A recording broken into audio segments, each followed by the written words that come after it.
antes de eu ser impactada e falar sobre autismo, essa página, esse canal foi criado para falar sobre aspectos educacionais. Uma professora querendo discutir com outros professores ou com quem estivesse interessado em assuntos da educação, do desenvolvimento.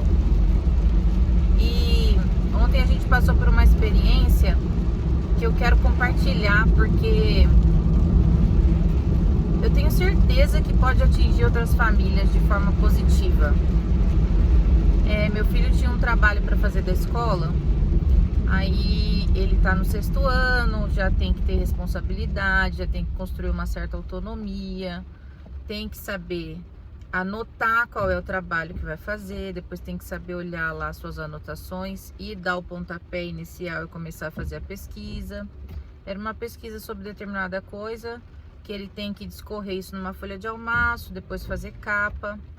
E na verdade, o autismo nada mais é que dividido em níveis de suporte.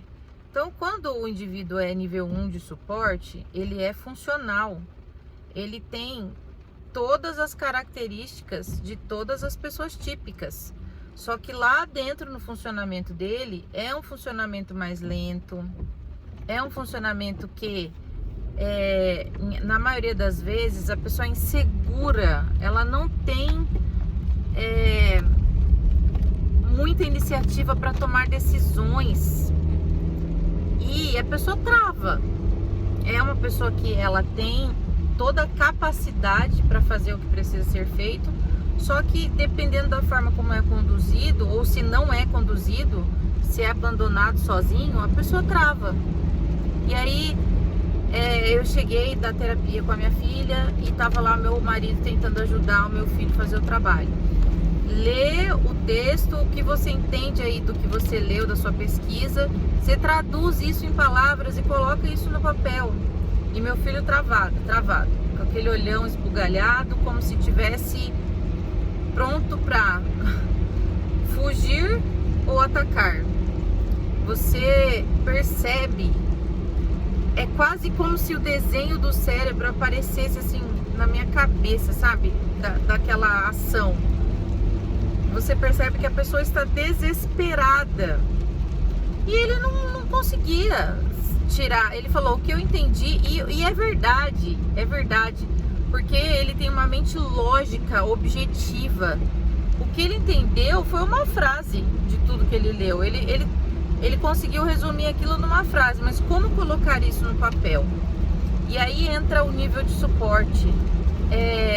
Se a pessoa parece capaz, mas ela não faz, talvez não seja porque ela não quer fazer, talvez ela não consiga de fato fazer, se não tiver alguém conduzindo exatamente. Faça isso, escreva assim, faça assado, o que você entendeu? Escreva aqui agora, Isso é um exercício, não quer dizer que ele vai passar o resto da vida dele fazendo trabalho com essa dependência, mas ele vai construir essa independência ao longo das repetições da vida dele. E aí tem uma chave muito importante. Os conteúdos que são preparados na escola, os conteúdos programáticos, que a gente chama, existe o quê? Uma base nacional comum curricular, que é o que o país fala para você assim, ó, mais ou menos na idade de 11 anos, no 6º ano, o estudante precisa ter acesso a determinados tipos de matérias. Nessas matérias vai ter determinados tipos de conteúdos. Quem está dando aula, quem está lá oferecendo conteúdo, o que aconteceu aqui?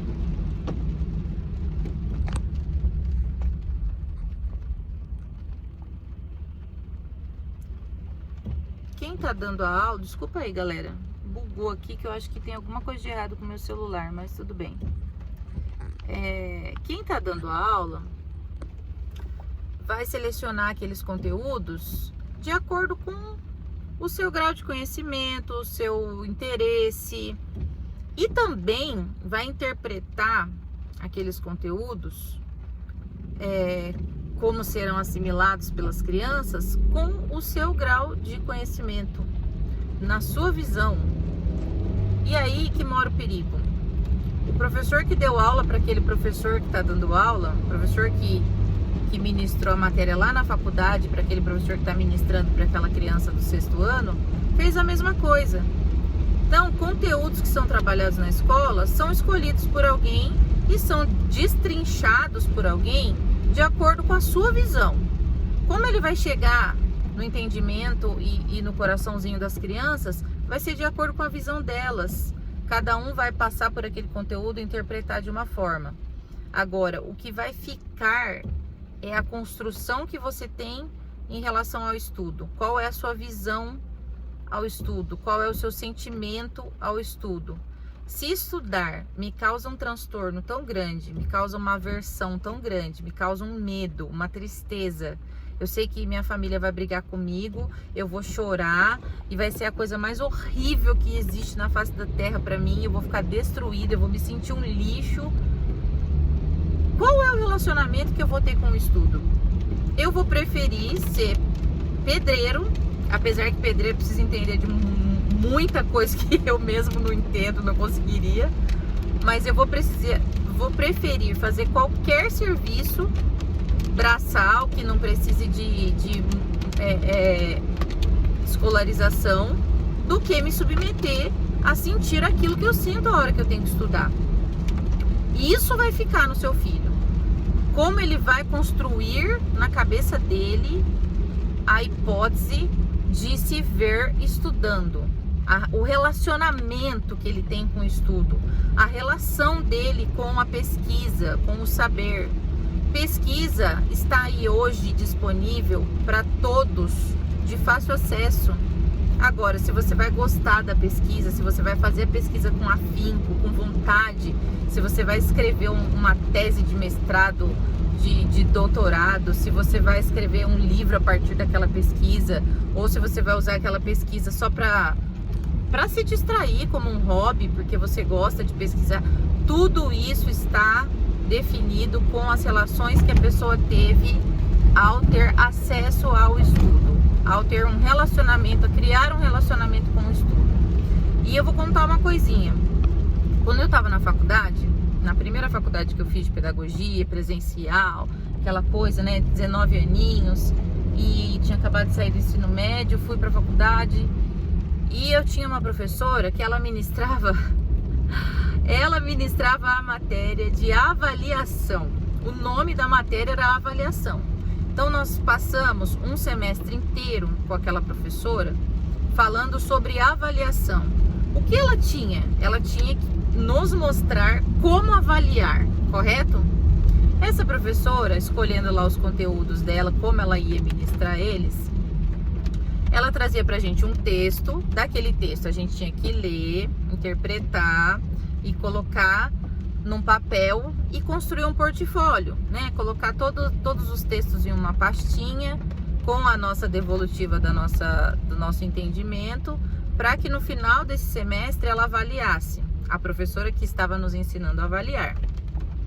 E aí, eu tenho muita dificuldade com o digital. Desde novinho eu já tinha essa dificuldade. Ou pode ser que não seja uma dificuldade, pode ser que seja uma rigidez cognitiva minha, algo que eu não gosto, então eu não quero fazer. Enfim, o único computador que tinha disponível era o computador lá da faculdade, né, da área da biblioteca. Eu não tinha computador em casa. Então eu comprei papel de carta rosa, cheio de bichinhos, de coisinhas, e eu lia o texto e fazia as minhas considerações no papel de carta escrito. E a professora já tinha nos avisado que preferencialmente seria mais interessante que fizesse digitado, mas que ela aceitaria, porque eu perguntei, né, a minha versão escrita. Enfim, passados os 6 meses que eu estava ali com meu portfólio lindo, de papel de carta rosa, feito com afinco, com dedicação, chegou minha colega desesperada da faculdade, minha amiga, inclusive, era uma amiga do meu grupo, e ela chegou do trabalho e falou: gente, eu não fiz, tem um monte de texto que eu não fiz e hoje é para entregar e vai valer nota para o semestre. E aí nós juntamos o grupo todo, fomos todas até a biblioteca, cada uma ocupou um computador e cada uma foi lá e digitou qualquer coisa, correndo, para colocar na pasta para entregar para a professora. E aí a minha pasta, que tinha os papéis de carta rosa e eu tinha feito com muita dedicação, eu tirei 7. E a minha amiga, que nós todas tínhamos feito o trabalho dela, digitado qualquer coisa, a gente nem sabe o que estava escrito lá, porque todo mundo fez qualquer coisa correndo para entregar. A minha amiga tirou 10. Então, foca nessa informação. Se um professor passou 6 meses te ensinando a avaliar e o poder de avaliação dele é de acordo com a interpretação dele, você exigir do seu filho que ele faça tudo perfeito, que a letra dele seja incrível, que o conteúdo seja extremamente aproveitado na sua totalidade, que ele descreva com as intenções dele o que ele entendeu, sendo que às vezes agora, na nossa vida adulta, cavalos, depois de ter passado por milhões de experiências acadêmicas, talvez a gente às vezes não tenha esse poder de colocar no papel aquilo que a gente entendeu. Pensa bem, a hora de estudo dos seus filhos, ela precisa ser uma coisa leve, ela precisa ser uma coisa que grave uma boa impressão,